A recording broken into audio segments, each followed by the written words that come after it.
अमोल मिटकरी अजित पवारांच्या राष्ट्रवादीत एकाकी पडले आहेत का असा प्रश्न आहे। कारण मनसेच्या हल्ल्यानंतर आपल्याच पक्षातले नेते गप्प का असा प्रश्न खुद्द मिटकरींनीच केलाय। पाहूया। तुला बोललोय ना, कुथवणार म्हणजे कुथवणार, तुला तुडवणार, तुला कुत्र्यासारखा मारणार, कुत्र्यासारखा। पोलीस काय झोपलेत का? आज माझ्यावर ही वेळ आली महायुतीच्या सरकारमध्ये, याचं गांभीर्य मुख्यमंत्र्यांनी घ्यावं, गृहमंत्र्यांनी पण घ्यावं। तुडवणारच, आणि जर यांनी तुडवलं नाही, आत्ता सांगतो यांचे सगळ्यांचे पद मुक्त करायची जबाबदारी माझी। देशपांडे तिथून धमकी देतोय, हा कर्णबाळा धमकी देतोय, त्याच्या बापाचं राज्य आहे का हरामखोरांच्या? त्याच्यामुळे आता एक तर मी जिवंत राहील, एक तर ते जिवंत राहतील। हल्लेखोरांवर कारवाई करा म्हणून अमोल मिटकरी आपल्या लेकीसह अकोला पोलीस अधीक्षकांच्या कार्यालयाबाहेर बसले आहेत। पोलीस खात्यावरही मिटकरींनी सवाल केले। मनसेवाला खुलेआम धमकी देत असताना पोलीस काय करतात असा प्रश्न मिटकरींनी केलाय। देशपांडे तिथून धमकी देतोय, हा कर्णबाळा धमकी देतोय, त्याच्या बापाचं राज्य आहे का हरामखोरांच्या?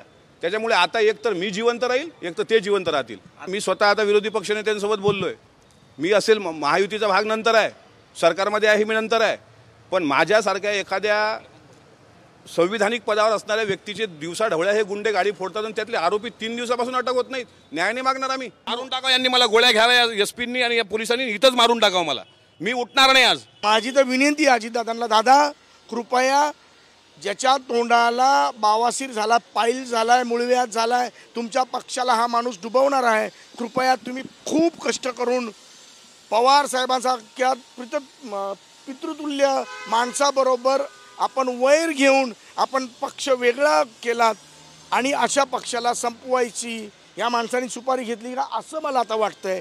म्हणून कृपया दादा तुम्ही काळजी घ्या आणि ह्या माणसाला त्याची जागा दाखवा, कारण तुम्ही आदेश देऊन सुद्धा अकोला जिल्ह्यातले किती लोक तिथे बसलेत ते पहा। मी फक्त सांगितलं तू जे साहेबांवरती बोलला, पुन्हा सांगतोय, पुढे येऊन सांगतोय, चेहरा बघ आणि विदाऊट चष्म्याचा चेहरा बघ।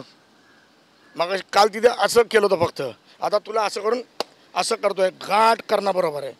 हां, नाद करायचं नाही आमचा, समजलं काय? 2% तू माणूस, आमची माहिती काढतो, आमची हे करतो। मी सगळ्या पोलिसांचे CDR काढले पाहिजे, महाराष्ट्राच्या गृहमंत्र्यांना सगळ्या पोलिसांचे CDR काढले पाहिजे। हे कोणाकोणाच्या संपर्कात आहेत? सरकार माझं आहे, सरकार माझं आहे, हे तुमचं म्हणणं बरोबर आहे, पण मग सरकारमधल्या 2 प्रमुख नेत्यांनी फोन केल्यावर पोलीस का सिरियस नाहीत? उपमुख्यमंत्री अजितदादांनी फोन केला, उपमुख्यमंत्री आणि गृहमंत्री देवेंद्र फडणवीसांनी फोन केला, आता काही मिनिटापूर्वी अंबादास दानवेंचा फोन एसपींना आला, का सिरियस नाही अकोला पोलीस? विशेष म्हणजे राज ठाकरेंवर मी बोललो तर त्यांचे समर्थक अंगावर आले, मात्र अजित पवारांच्या राष्ट्रवादीतून कुणीच का बोलत नाही असाही प्रश्न मिटकरींनी विचारलाय। याच्या मालकावर बोलल्याबरोबर 10 वेगवेगळ्या सुरात 10 भुंकायला लागले। अरे त्याच्या नेत्यावर बोलल्यानंतर त्यांचं रक्त गरम होतं, अजितदादावर बोलल्यानंतर तुम्ही का गरम होत नाही? 2-4 अपवाद जर सोडले तर बाकी पक्षातलं आमदारांनी पण बोलायला पाहिजे का? त्यांचं थोबाड बंद ना करत तुम्ही? राष्ट्रवादीच्या सर्व आमदारांना विनंती आहे की यांचं थोबाड रंगवा, यांचं थोबाड बंद करा। ज्या पद्धतीने मनसेची टुकार लोक बोलतायत ना, जीवे मारण्याची धमकी, तुम्हाला बरं वाटतंय का तुमच्या भावाला असं त्रास होतोय म्हणून? अजित पवार नसतानाही धरणातून पाणी सोडलं गेलं असं विधान राज ठाकरेंनी पुण्यात केलं। त्यावर राज ठाकरे हे सुपारी बहाद्दर आहेत म्हणून मिटकरींनी उत्तर दिलं। आज जर समजा मुख्यमंत्री उपमुख्यमंत्री 2 आहेत, एक तर पुण्याचेच आहेत, बरोबर ना? म्हणजे ते नसताना पण धरण वाहलंय, एवढं पाणी पडलं।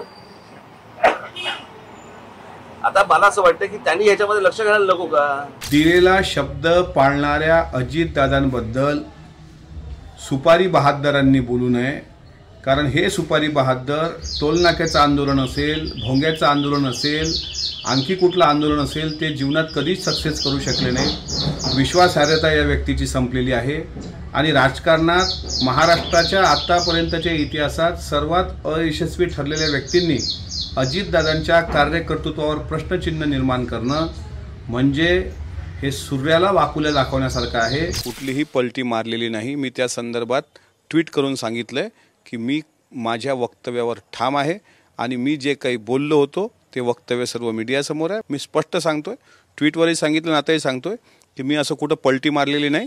जे काही मी बोललो आहे ते वक्तव्यावर मी ठाम आहे। मनसेचे जे कर्णबाळ नावाचे पदाधिकारी हे मूळ मुंबईतल्या चेंबूर मधले आहेत, मात्र फक्त मिटकरींना धमकावण्यासाठी ते अकोल्यात गेले। तिथे मिटकरींची गाडी फोडली गेली। हल्ल्यानंतर एक 26 वर्षीय मनसे समर्थकाचा हृदयविकाराच्या झटक्याने मृत्यू झाला. मृत तरुण मालोकार हा होमिओपॅथी मेडिकल कॉलेजला 3ऱ्या वर्षाला होता. मात्र आता त्याच्या मृत्यूची जबाबदारी कुणाची यावरून आरोप प्रत्यारोप सुरू आहेत. याआधी राज ठाकरेंनी देशाच्या बड्या नेत्यांपासून ते महाराष्ट्रातल्या नेत्यांपर्यंत अनेक जिव्हारी लागणारी विधानं केली आहेत. मात्र त्यावेळी नेत्यांच्या समर्थकांनी राज ठाकरे व त्यांच्या समर्थकांच्या गाड्यांवर हल्ले केले नाही. पण आता राज ठाकरेंचे सैनिक गाड्या फोडू लागले आहेत. एक बांधकाम मंत्री मफलर गुंडाळून फिरते, चला मागून धराव आणि आवळावं असं वाटतं माहिती काय ते मनमोहन सिंग यायला चालायला लागल्यावर वाटतं मागून चावी दिली की काय, चला टुन टुन टुन टुन चालायला लागते. टाप टाप टाप टाप बंद. आणि ते एक राहुल गांधी यायला टेम्पो धुतल्यासारखे हात करतो. टेम्पो धुतो का तू? पुढची काच धुतो.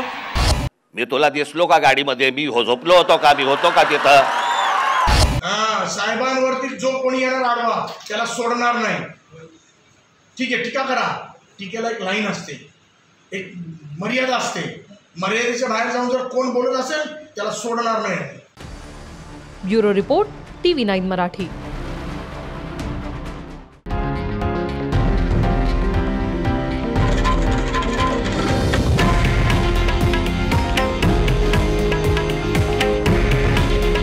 हे आहे देशातील नंबर 1 न्यूज नेटवर्क आणि आपण पाहत आहात TV9 मराठी. काळजी तुमची, हित महाराष्ट्राचं.